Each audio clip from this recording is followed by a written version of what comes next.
The rapid rise of artificial intelligence, AI, has sparked both excitement and trepidation in many small business owners. In this video, part 2, if you haven't seen the first part, go back and look at it. We're going to address additional fears or concern that many small to medium-sized business leaders and owners have when it comes to incorporating AI processes and automations into their business. We looked at several in the previous video, including that it's too complicated, that it's too risky, that it'll replace my workers, that I don't understand it, and that it's too expensive. So again, if you haven't watched those, please do so. You can click here to go do that, and then come back and watch this video. The sixth fear, if you will, or concern is this. What if AI makes mistakes? Well, nobody wants to incorporate more errors into their business, right? None of us want to do that. And the thought of AI messing up and going rogue on us or hallucinating, this is a term that is used, is a valid concern. After all, your customers expect accuracy, right? When they call up or when they go on and engage a chatbot, they expect the information they are getting is accurate. I would put it this way. You're probably going to find, as you incorporate these tools, especially in the early parts, that AI will make a mistake or two. Most of those mistakes will be minor. They'll indicate that you open at 10 o'clock instead of 9 o'clock in the morning, as you actually do. It's okay to understand that AI is not perfect, but it's getting there. And the mistakes that are made by these processes and automations probably aren't any more and any more grave than the mistakes that your human employees will make.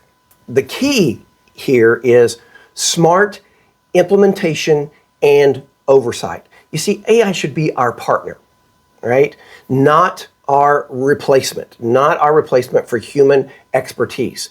So setting clear rules, constantly refining AI processes, and incorporating human reviews where needed, you can help to minimize any mistake that AI might make. And over time, you boost accuracy.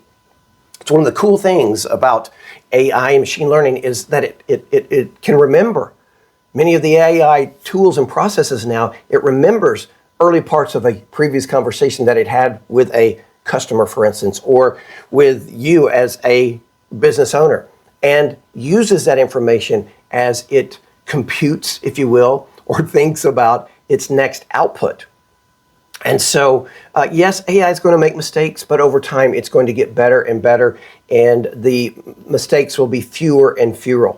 But the thing is, AI has the potential to deliver significant value across so many different business functions that it should be balanced with responsible AI practices. So what are a couple of things that you can do to help minimize this concern? Number one, start small, but think big. Don't try to overhaul your entire business with AI processes and automations. Just focus on one little simple thing that you could do. I know of one company that they have a fleet of trucks, and those trucks, before they go out for the day, have to be inspected. And so what they did was they had a chat bot developed for them that they could use actually for multiple purposes, but initially just one where a driver could put in the word inspect truck, and boom, it led to a form that they fill out, had everything. It asked about, of course, is the fire extinguisher on board, and are there any damage to the truck, et cetera, et cetera. When they submitted that form, it went into the cloud, and there were automations from that to those people that needed to know about that inspection. And so just think of one thing. Start small, but think big. Don't try to overhaul your entire business, and use AI in areas where humans have oversight. This allows you to catch and correct any errors that may impact your customers. So this is kind of a quality control checkpoint. And one thing, too, that I can say about this, and that is to train. Train Train your people, number one, and that's a whole different thing. But number two, train the data.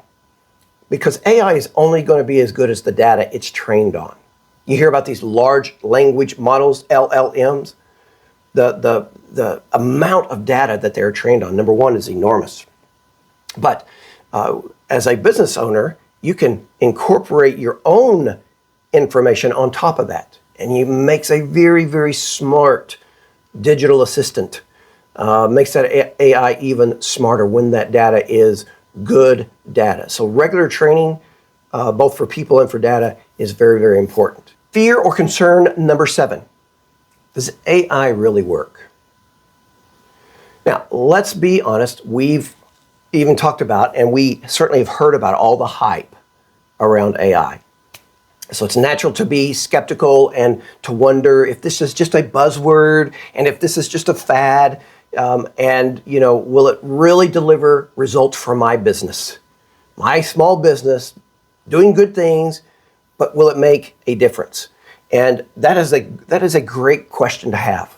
It's a great question to have about any kind of tool or any kind of item you're going to purchase for that business, right? But the best way, I think, to determine the answer to that question is just look at the proof. We use chatbots every day. If you asked Alexa to do something for you, you used a chatbot, right? And those same chatbots are making recommendations. Again, I get a notification from Alexa every once in a while. Hey, since you bought, this baseball glove, this baseball bat is now available and is, I can put it in your cart if you want me to. So we use chatbots every day, and they're becoming much more prolific and very helpful. In retail, as I mentioned, AI-powered recommendation engines are boosting online sales because it knows what a customer bought previously, and it can make personal recommendations. In finance, AI is detecting fraud much more frequently than any human could previously do. In healthcare, AI is assisting in diagnosing diseases. You probably heard a couple of months ago, Elon Musk encouraged all of us to upload x-rays to their Grok is the name of their AI tool, their chatbot, because it has the capabilities of seeing things that perhaps humans cannot. And so it is having incredible impact on industry after industry after industry. In fact, I ran across this study by PwC. It suggested that, quote, AI could contribute up to 15.7 trillion to the global economy by 2030. Now that's only 5 years away. $15 trillion to the global economy. And when you stop to think about it, AI isn't going anywhere. It's only going to get have a more powerful, even more transformative impact on all businesses, large and small.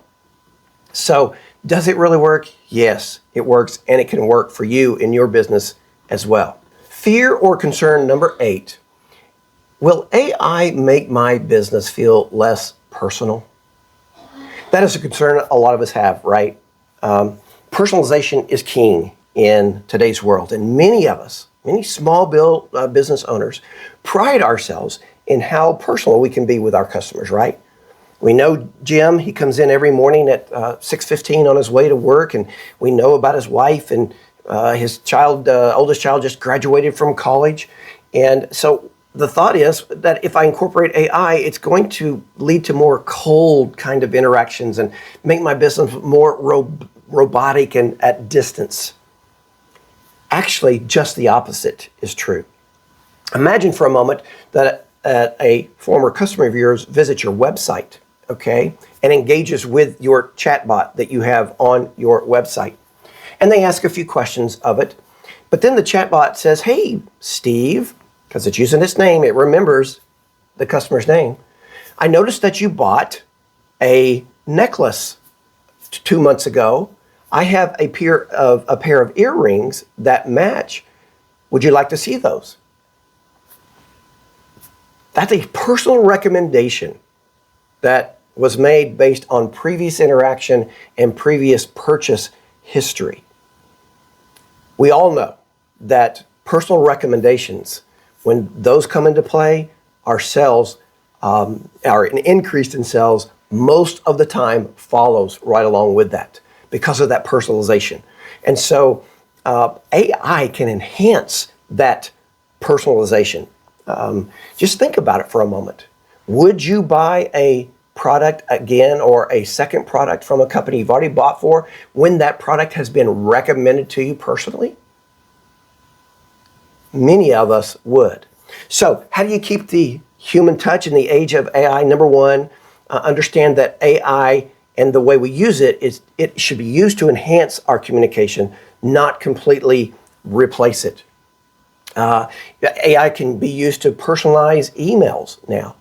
That not only uses their name, but again, uses their past interactions, can make recommendation, and you can set it up to where it's as soft or as hard as you want it to be when it comes to those sales pitches within those emails. Secondly, you want to infuse your brand's DNA. You can train your AI product and processes to reflect your brand's voice, your values, your personality. And I love the fact that we can do this because I'm a serious person, but I think I have a good sense of humor. My wife might argue that, but I can train the tools that I use to reflect my personality and tell it to be a little bit lighthearted on occasion or to even tell a joke occasionally. Because what that does, I've noticed, is it sets customers at ease. It helps them, without them cognizantly thinking about it, realize I'm talking to somebody who understands me or something that understands me. So you can infuse your brand, your AI with your own personality, your own values, and your own voice. And then again, as I've mentioned before, let AI handle the routine interactions. And that is especially true with frequently asked questions, the FAQs. Again, I know a company that 90% of the phone calls they got were asking the same questions over and over and over. And now they have a chatbot where that chatbot can answer those questions. And now only, 10% of callers are calling and they have need to speak to somebody. And so it has saved them and that company a lot of time. So AI is not going to make your business feel less personal. Just the opposite. It's going to enhance that personalization that you want your business to have.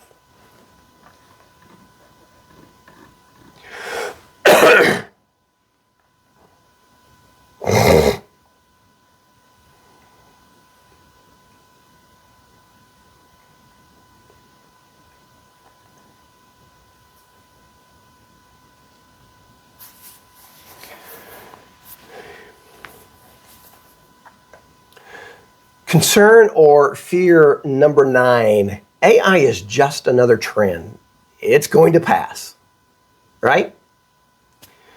Well, it's understandable that some of us might think that because if you've lived as long as I have, we've seen a lot of trends come and go when it comes to businesses. But the thing about AI and AI-based and empowered automations, this isn't just a fleeting trend. It's a fundamental shift in how businesses operate. It is tectonic is a great word. It's a tectonic change that is here to stay. It's not a passing fancy. It's not a lot of hype. Most every company across every industry, from Amazon to Google, Tesla, they're pouring billions and billions of dollars into AI research and development. And that's not because it's a passing trend. That's not the reason why they are doing it. They are doing it because this is the future. Gartner predicts that by 2026, a staggering 75% of businesses will be using some form of AI to enhance their operations. I bet we're already close to that number because that means that a business like ours could just simply be using ChatGPT or Claude or Perplexity just for questions about our business, right? Or to analyze a spreadsheet that we have. So we're using it, but in simple ways. I suspect we're already at that 75% of businesses. But businesses, and here's the truth, here's the reality, businesses that ignore AI, that choose to stick to those old, outdated, manual processes, risk falling behind their competitors, who no doubt are leveraging the power of AI and AI-powered processes and automations. They're doing it to boost sales, to increase efficiencies, and to gain a competitive edge. And if you're not going to do that, you're going to get left behind. But hopefully, this video and others that you might watch and talking with others that have already incorporated AI into their business will help alleviate some of your concerns and fears. Fear or concern number 10. I don't know where to start. Perhaps you have thought this, and I know I have. That feeling of being overwhelmed, you hear of or watch a video, you hear somebody talk about it, and they're wowed by what AI was able to do for their business or for just one little single process within their business. And you begin to think, man, I want to do this, but where do I start? How do I begin? Well, again, let me alleviate that concern by simply saying most all of us who have started this AI journey, incorporating these processes into our business, have been exactly where you are right now. So in 6 months, 1 year, 2 years, things are going to be vastly different from you if you keep educating yourself, if you keep on the process. So it's understandable that you might feel a bit overwhelmed. We're not tech experts, we're business people. And so this is kind of out of our comfort zone. And so the encouraging news is that getting started with AI does not demand a PhD. It does not demand that you are a data scientist or a data engineer or that you know how to program and use Python. It doesn't demand any of that. Instead, instead of trying to revolutionize your business overnight, just focus on one specific task that AI can improve in your business. Think targeted, manageable projects. So, for many of us, this is going to be focused on customer service issues and simplifying that process. I've mentioned it previously, but one thing that most all business can do and afford is put that digital assistant or that chatbot on the website so customers have immediate access to answers to their questions. And this is being done without, of course, your human intervention. So that is a great place to start. It's it's kind of that low-hanging fruit, and yet can have a huge impact on the experience our customers have with our business, our website. So the key is, as far as getting started, is just a gradual step-by-step approach. Businesses that implement AI in small, manageable chunks, I think, see greater return than those that try to revolutionize everything or 50% or more of their processes and do that overnight. That usually leads to a lot more difficulties and problems. It's kind of like learning a new language. You don't go to Mexico after just, crash course watching a couple of YouTube videos when it comes to learning to speak Spanish. You're not going to be nearly as communicative in Mexico. You're not going to be able to understand nor be able to communicate nearly as effectively as if you just took it one step at a time and you waited 6 months, 8 months, you've educated yourself, then you go to Mexico and then you're able to converse a little more effectively. So test the waters. Pinpoint your pain point. Find a remedy, find an AI product that will help with that particular pain point, and then measure it. You want to make sure you know where you are before you start it and after. It's so important so you can see that return on your investment. So there you have it. The top 10 fears or concern about incorporating AI into our small to medium businesses. I think the thing to end with here is this. The fear of AI is real. We all understand that. But most of it's based on misunderstandings and a lack of experience. AI is not some job-stealing robot, but it is a super empowered sidekick or assistant that can help us get so much more done than we ever thought of before. That can help do some of those things that we cannot do on our own unless we take, 40 hours a week instead of just maybe 4 that an AI-powered automation can do. So think small, or start small, experiment, refine, and expand as you witness the incredible power and value that AI can bring your business. So there you have it. If you have any questions, put them in the description below. If you want additional assistance or some of these automations, you're the type, hey, I don't want to mess with any of this. I want somebody else to do it for me. There are lots of people out there who can do that. All Things AI, of course, is one of those companies as well, and be glad to help you out in any way that we can. You can click on the description in the link below, or the link in the description below, and we can chat. All right? We'll see you in the next AI video.